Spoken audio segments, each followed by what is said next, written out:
que pasa en Gaza. En medio del conflicto, miles huyen, sobreviven, resisten. El mundo observa la tragedia de un pueblo, pero nadie logra detener la masacre. Lo que se vive en Gaza es una vergüenza de la humanidad y una llamada urgente a la acción. Gaza, entre el hambre y la guerra. Muy buenas tardes, mis queridos televidentes. Nos encontramos a las afueras de La Haya, sede de la Corte Penal Internacional, donde este día se desarrolla una audiencia que ha captado la atención de la comunidad internacional. En el interior de esta corte se encuentra el primer ministro de Israel, Benjamín Netanyahu, en el marco de una investigación relacionada con los hechos ocurridos en la Franja de Gaza tras los ataques del 7 de octubre del 2023. Todo se remonta a esta fecha, cuando el grupo Hamas lanzó un ataque contra Israel. La respuesta del gobierno israelí fue inmediata y contundente, una ofensiva militar en Gaza que dejó a miles de víctimas y una crisis humanitaria que conmocionó al mundo. Por una parte, la Fiscalía sostiene que el bloqueo de suministros, la restricción de camiones con alimentos, agua y medicinas y el colapso hospitalario en Gaza no fueron simples efectos colaterales, sino decisiones que impactan directamente a la población civil. La defensa, por su parte, argumenta que Israel actuó en legítima defensa tras el ataque de Hamas y que tenía razones de seguridad para evitar que la ayuda fuera desviada hacia fines militares. No solo se trata de política, se trata de responsabilidad, se trata de justicia internacional. Aquí entra en juego un principio esencial del derecho internacional humanitario, la proporcionalidad. ¿Puede un Estado defenderse? Sí. ¿Puedo hacerlo sin límites? Esa es la pregunta que hoy pesa sobre esta sala. Lo que ocurre aquí podrá marcar un antes y un después en la manera en que se juzga a los líderes mundiales. Desde La Haya, soy Montserrat Medina. Seguimos informando. Buen día. Estamos aquí para llevar a cabo el juicio del ciudadano y jefe de Estado de Israel, a quien se le acusa de soborno, fraude y abuso de confianza por parte de él y aliados políticos cercanos dentro de su círculo íntimo durante su cuarto y quinto mandatos como primer ministro. Señor Netanyahu, ¿podría ponerse en pie y confirmar su nombre completo y que comprende el idioma de estos procedimientos?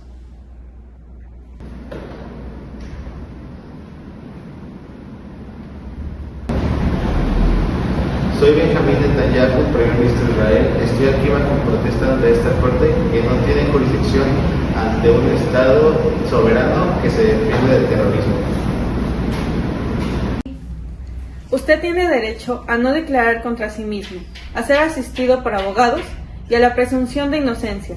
Continúe con los cargos, Fiscalía. Honorables jueces, la Fiscalía comparece ante ustedes con el propósito de demostrar la responsabilidad penal individual del señor Benjamín Netanyahu en su calidad de alto funcionario del Estado de Israel por presuntos crímenes de guerra y crímenes de lesa humanidad de acuerdo al artículo 7 y 8 del Estatuto de Roma. Dichos crímenes son ataques dirigidos a la población civil, destrucción de infraestructura, restricción al acceso de bienes esenciales con impacto humanitario significativo. Un momento, Excelencia. Antes de que esta sala se deje llevar por la narrativa emocional de la Fiscalía, debo interponer una excepción de inadmisibilidad bajo el artículo 17 del Estatuto de Roma. Mi cliente no debería estar sentado aquí. Israel es una democracia con un sistema judicial robusto, capaz y dispuesto a investigar cualquier exceso. Al traer este caso aquí, la Fiscalía está violando el principio de complementariedad. Están intentando usurpar la soberanía de una nación que se defiende en el campo de batalla y en los tribunales. Solicito que esta farsa se detenga ahora mismo y el caso sea devuelto a la jurisdicción de Jerusalén. Abogada Orandi, la excepción ya fue valorada y rechazada en la etapa previa. Este tribunal determinó que la competencia de esta Corte es plenamente operativa ante la falta de una investigación nacional genuina sobre estos hechos específicos. No toleraré más dilaciones ni descalificaciones al proceso. Su petición es improcedente. Fiscal Claudia, proceda. La Fiscalía presenta como pruebas las condiciones deplorables en las que se encontró la población de Gaza debido a los bloqueos, desencadenándose la desnutrición severa. Como se puede apreciar en estas imágenes, se reflejan los efectos de la hambruna. Muchos de estos niños no murieron por una bala perdida, murieron porque una persona decidió que sus vidas valían menos que un objetivo estratégico. La defensa dirá, operación militar. Yo digo, extinción por hambre. Es muy fácil hablar de moralidad cuando no tienes a un grupo terrorista cavando túneles bajo los pies de tus hijos. La fiscal habla de hambre. Yo hablo de supervivencia. La ley de guerra, la ley que todos ustedes juraron respetar, nos da un escudo. El artículo 23 de Ginebra. Este artículo no es una sugerencia, es un derecho. Si tenemos razones serias para temer que la harina que enviamos alimentará a los asesinos de Hamás, tenemos la obligación legal de detenerla. Miren aquí, ¿lo ven? Esos camiones que la fiscal reclama eran el combustible de la guerra de nuestros enemigos. Mi cliente, Benjamín, no es un verdugo, es un líder que tomó la decisión más difícil que un ser humano puede tomar: proteger a su pueblo antes que alimentar al ejército que quiere exterminarlo. Invocamos el estado de necesidad. Si la ley de Ginebra no nos protege hoy, entonces que se quemen todos los tratados internacionales, porque no sirven para nada. Para concluir, quiero hacer mención al artículo 25 del Estatuto de Roma. La responsabilidad no recae sobre estados, sino sobre individuos. Así que yo les pregunto, ¿quién ejercía el control de las fuerzas militares, teniendo pleno conocimiento de los hechos? ¿Quién es el responsable? La Fiscalía no pide venganza, pide que el derecho internacional haga justicia. Excelencia, la fiscal Claudia ha hecho un trabajo extraordinario, apelando a sus sentimientos.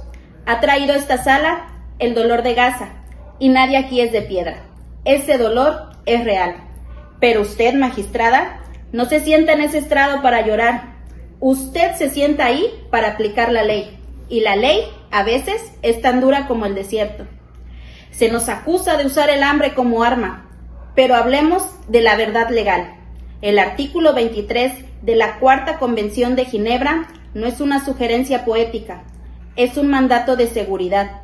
Este artículo dice que un Estado tiene el derecho, tiene la obligación de detener el flujo de suministros si hay razones serias para creer que el enemigo los usará para seguir matando. Mi cliente no es un monstruo que disfruta con el hambre de un niño. Es un líder que tuvo que elegir entre dos tragedias. ¿Qué le pide la Fiscalía? Que permitiera que el combustible iluminara los túneles donde jamás retiene a nuestros civiles, que enviara comida para que los combatientes enemigos recuperaran fuerzas y siguieran disparando misiles contra Tel Aviv. Bajo el artículo 31 del Estatuto de Roma, invocamos el estado de necesidad. Cada camión que se detuvo, cada inspección que tardó días, fue para asegurar que no entrara un solo clavo que pudiera convertirse en metralla contra nuestro pueblo.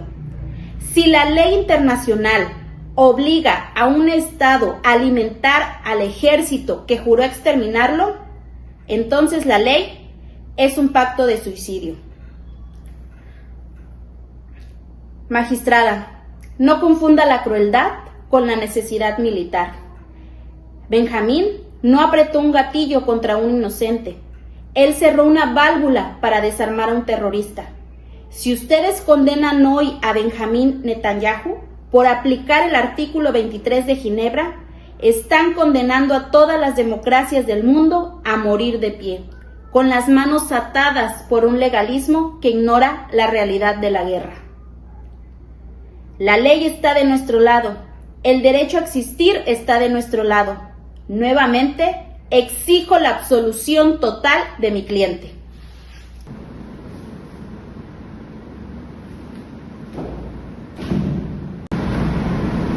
Magistrada, yo no vine aquí a defender mi nombre, vine aquí a defender el derecho de mi pueblo a existir.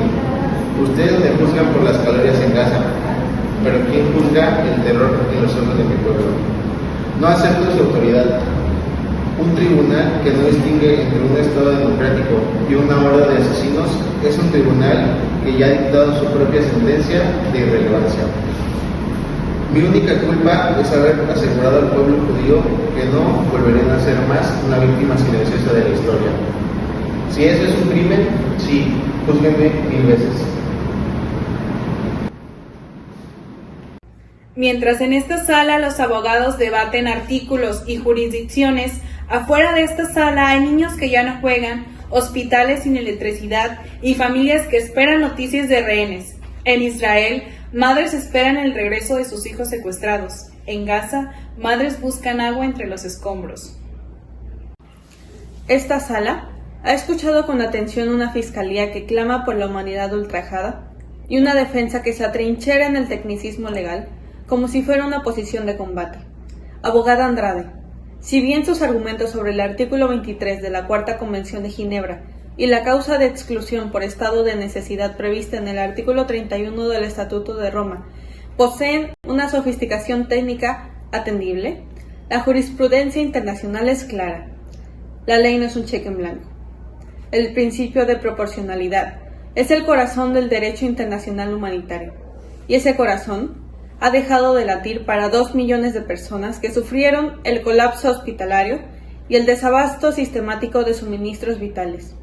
El ejercicio de la soberanía no le faculta a usted, Benjamín, para desentenderse de los imperativos categóricos del Estatuto de Roma. El poder que ostenta no es un escudo contra la justicia, sino una fuente de responsabilidad ineludible. Por lo tanto, tras valorar la evidencia técnica, las gráficas de entrada de suministros y los informes de desnutrición aguda presentados por esta fiscalía, esta sala llega a una conclusión unánime.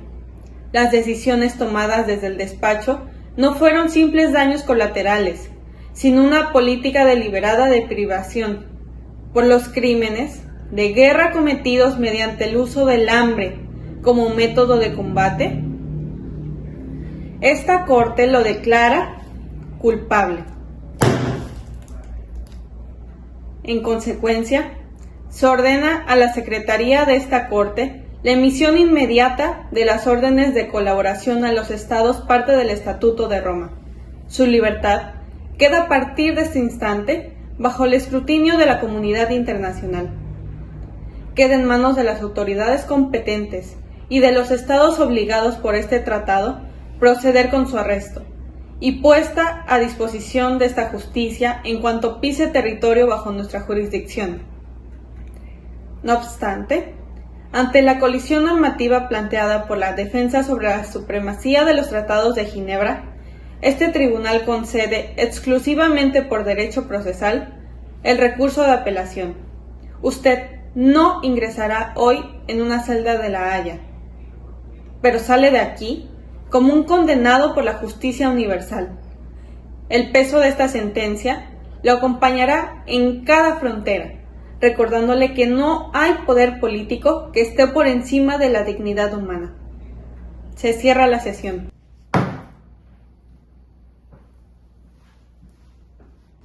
La magistrada ha hablado, el mazo ha caído. Esta sala ha declarado culpabilidad, pero también ha reconocido la complejidad jurídica del caso y ha concedido apelación. No hubo aplausos, no hubo celebración, porque en este tipo de procesos no existen verdaderos vencedores. La Corte Penal Internacional representa la esperanza de que incluso los líderes más poderosos pueden ser llamados a rendir cuentas. Hoy no se resolvió el conflicto entre Israel y Palestina. Hoy se discutió algo aún más profundo, si el derecho puede imponerse sobre la guerra. Desde La Haya, donde la ley intenta hablar más fuerte que las armas, les informó Monse.